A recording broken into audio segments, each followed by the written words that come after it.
This is Sam's, we call it Sam's Noonemee. You guys know why you're out here? No. No? No one has any ideas?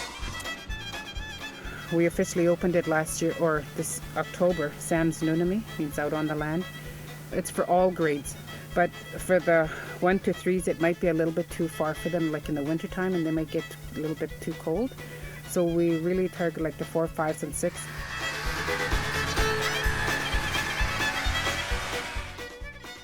You guys got to come out here is to give you a little bit of break from school. And you know, Mr. Dame and Mr. Connell spend quite a bit of time sometimes with some of you down in the office. For what reasons? Pardon, Keeper? You made a what? You made a mistake. Yep. Okay? We all make mistakes. But the other things we want to talk about is our beliefs. What are our 3 beliefs at school? Well, what's the most important one that we talk? Number 1, safety. What are some things out here in the bush that you have to be cautious of or always watch for safety? Damien, one at a time. Stay in a group, yes. Never wander off is what I think Damien's saying. Okay, someone else. We're talking about safety here. Logan?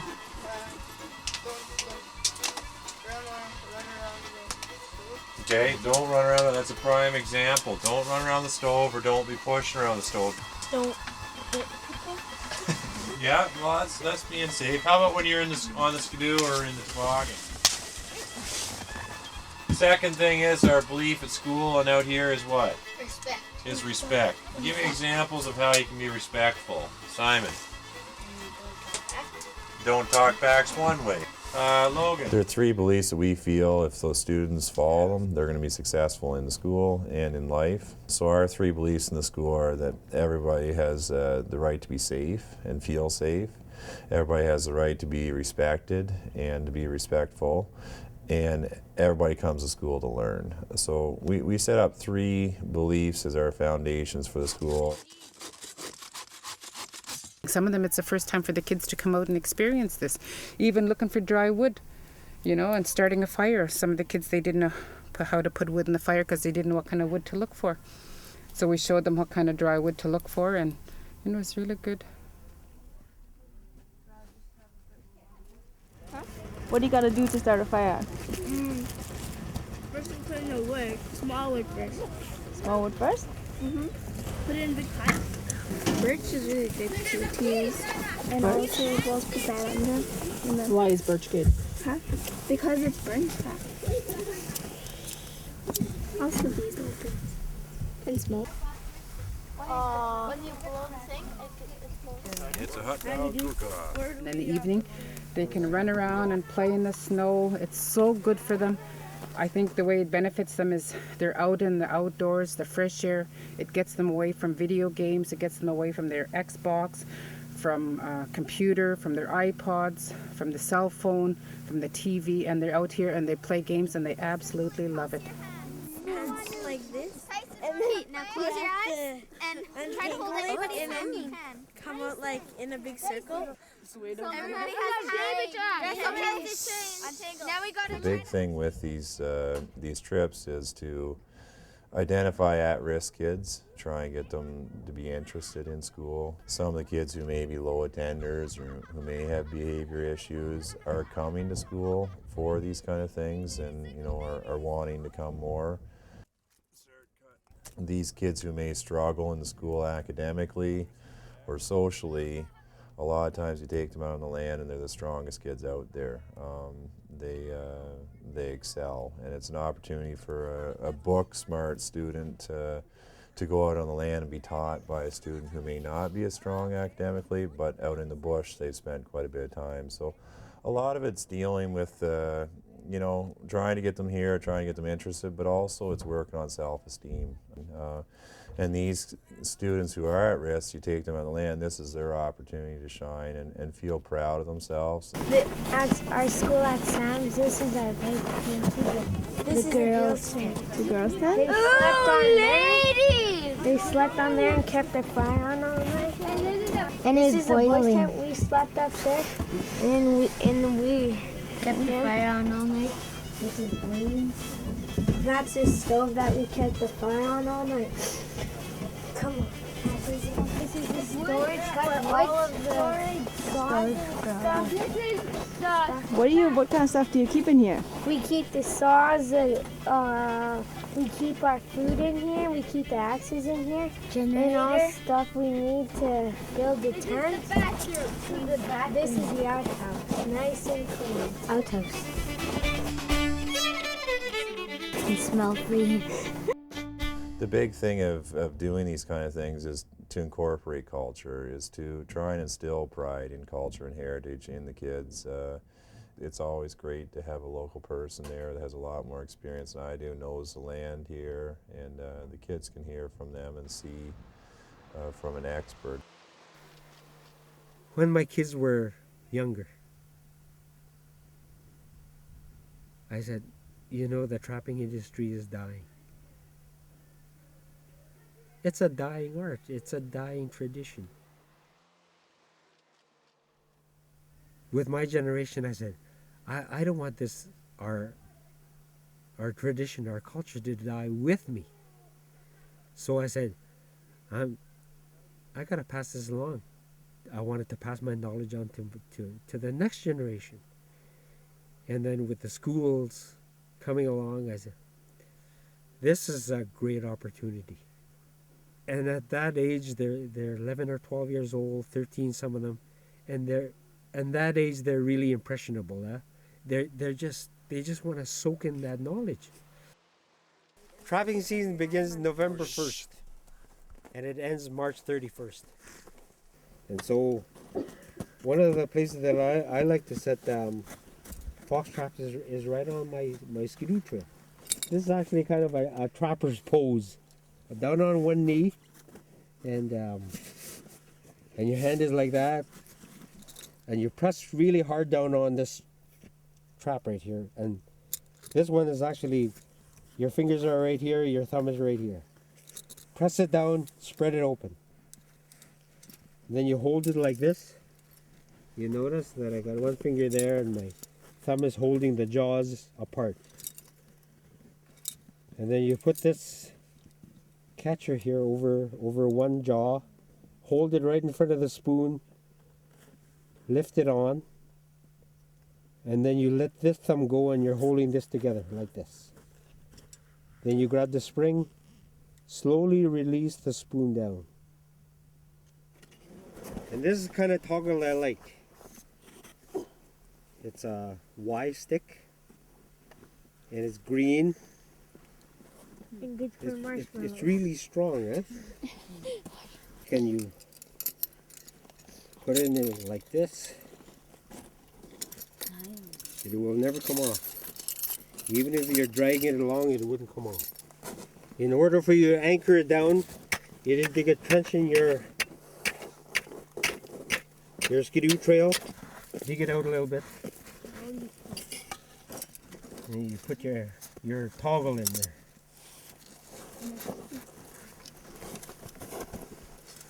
Then you cover it in with the snow that you dug out. You'd put your bait under this, right where you're going to set your trap. Set it in place like that. Make sure your chain is not really visible. And I usually carry a Ziploc bag of Kleenex, and you put it over the spoon like that. Camouflage as best you can. It's really effective. Fox will come along and he smells something under there. There's good smelling food under there. He uses as bait. So he starts to dig along and he's caught. Okay, guys. Did you have fun trapping this afternoon? Yeah, it was really fun. I learned that it takes a long time to learn it and it's pretty difficult. And it seems pretty fun to trap all the animals that you can eat that you catch. And get ready to open the jaws. How did I show you? Yeah. Okay, press it hard, open it, hold it really hard. Don't let it snap on you. Okay, hold it really hard. Take this one off. Put this up. This There, and then Carolina, grab is it. done by now. Grab it there. Okay, now. Okay, hold it like that. Now hold this one. Okay, let it go. Slowly. Release this whole hand. Grab it by the spring now. The spring is this. Yeah. Okay, slowly release that. There you go. Wow. We're heading back to Inuvialuit.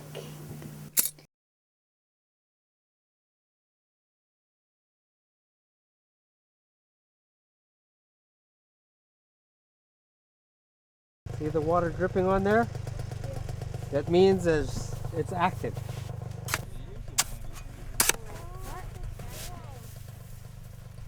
When they use the side that they use is really smooth up top here. Just from constant use in their body heat. And it just gets totally glass smooth on top there. But they got a good sitting platform here. You want it to make that just wide enough so that the trap will sit in there properly and not wiggling around. So you try to chisel it, make it as smooth as you can.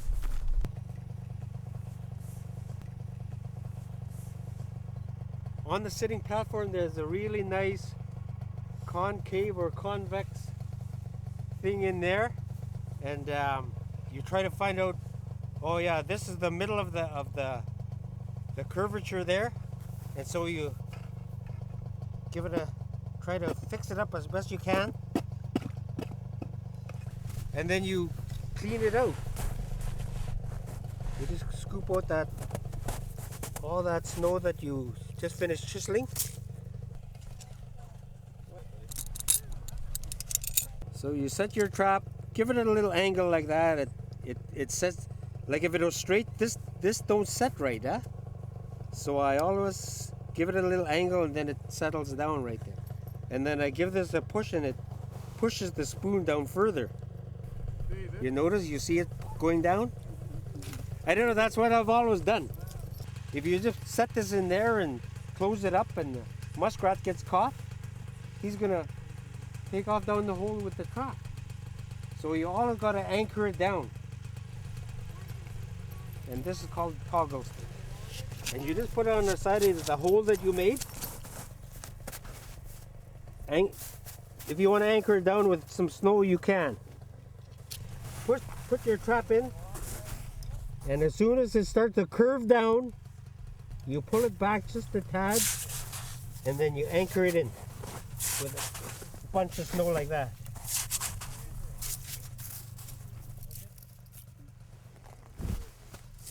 In the past, that's all we used was this stuff, because it doesn't melt and it doesn't cave in. So we always use this stuff.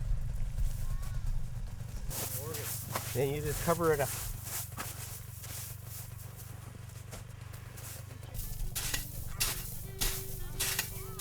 It's just for conservation purposes. Conservation means that you don't want to harvest this lake until there's no more muskrats in this lake and you're over harvesting. And that wasn't the way my ancestors did it long ago. And so after about 3 or 4 days, we would come back to the trap and we would pull it out and move on to another lake and trap that lake for another 3 days. And you do this all day. You set your traps all day. You take 20, 30 traps. You look for good push-ups, and you stay out all day. You pack a lunch box, and after you finish setting your last trap, you make a fire and have a good campfire tea and sit around for an hour, 2 hours, and then on the way back home you check the chains. We call it checking the chains. All we do is we just dig out the side of the stick like this, and we find where the chain is, and then we give it a little tug, and then if it pulls back in, that means you caught something without taking it apart. So that's what we always did ever since I could remember.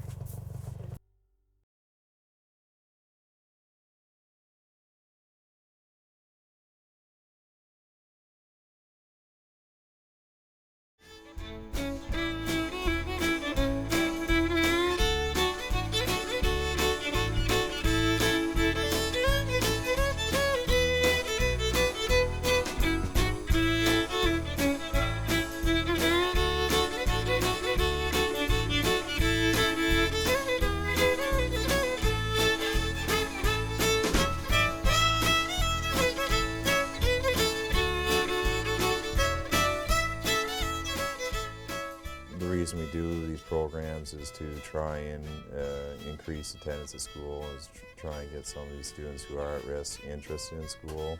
Let them see that school can be fun. They can learn through different styles, whether it's on the land or whether it's hands-on in the shop. But to give them a variety of different experiences. If we talk about attendance, we talk about academics. If we can get the kids to school more often, they're obviously going to learn. And you know, the big part of the attendance in academics is connecting with these students, is spending some one-on-one time with them. When it's main voice like this, that's when they're really cutting the steel. Well, whether I'm bragging or not, I know I make the best hooks in Delta. And they got to go a long ways before they can put my hooks down. But Oh, so basically now you're passing on what Yeah. he taught you? I pass it on to the students here. Everyone watching how I hold my fire? Okay. Had to nail it. We got a bone, then carved it. Then we put in a nail, then a wire. Then Mr. Damon's going to make the nail bend out. Then they're going to chop up this part. Then we're going to attach a little string there. Then when we attach it to this, then we can go out jiggling on the ice. I grind them all, shape them, and all they had to do is level, smoothen them. But that gives them the idea what they're supposed to do, how the hook's supposed to look, eh? Yes. So that's what I teach them for. But they do a real good job. They try their best.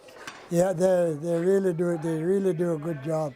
Some of them is almost as good as the ones I make for myself. Well, when I see them just about finished, like what we're doing now, I see their work, and I know it's perfect, and gives me feel like to teach more, Well, I know they enjoyed it. I didn't have to coax any of them to do the work, which is very good. I'm just smoothing my stick.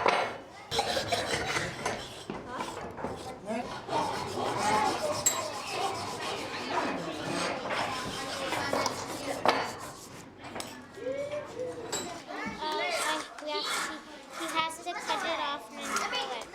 Okay.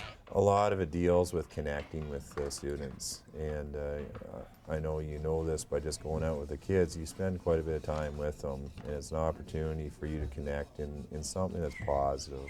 And I guess that's any human being in general. Like, I mean, if you don't feel connected to someone, you're not going to really open up to them, and you're not going to respond to them. So, and that's something that we've really worked on this year with those kids, and just to get a connection with them, to really work with them. Yeah, the hook is complete.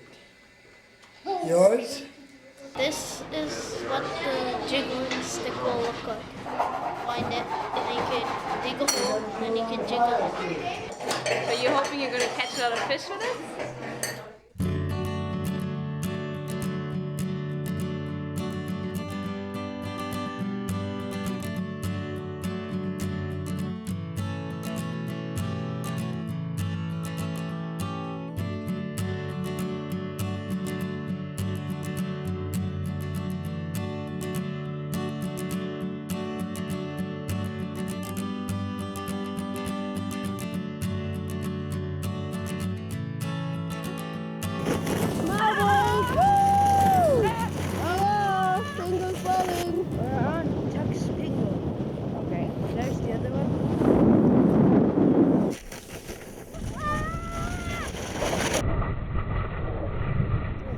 We came out here to see the pangos, and then we're staying here for one day at the school, and then we're going back to Inuvialuit.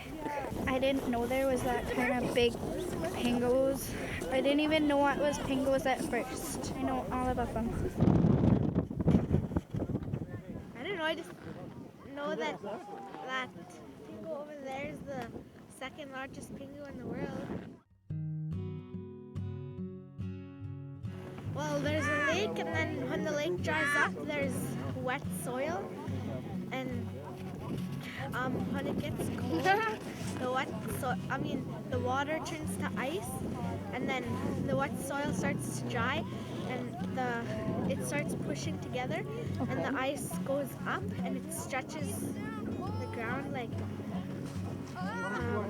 it's pressure, so the ice is going up, and that's how pingos get bigger.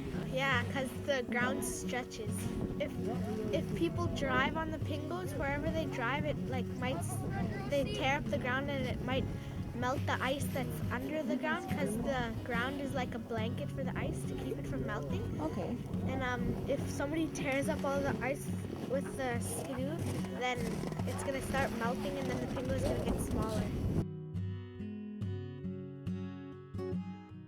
We feel that if we can install knowledge into them about the pingos, it'll create a sense of pride.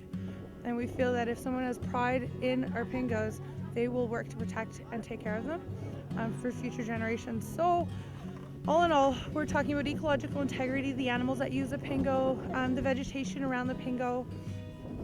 We've conducted that into a few games. So the first game that we're gonna play is called Fox and Bulls.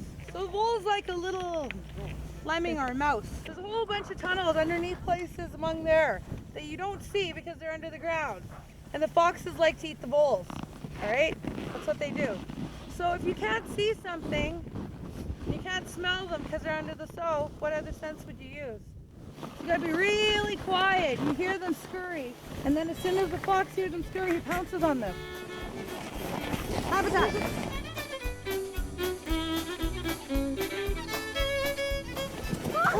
Oh, you got another ball. Okay, one more ball left. Ready, go! 6-6 run! 6-6, they have basic needs. Water, food, and shelter. So for birds migrating from southern United States and coming all the way to northern Canada, they're gonna come across a lot of elements. What are some hazards that these birds might encounter? Acid rain. Hunters, predators, Predators. power poles, storms, Pollution. pollution. Turbine.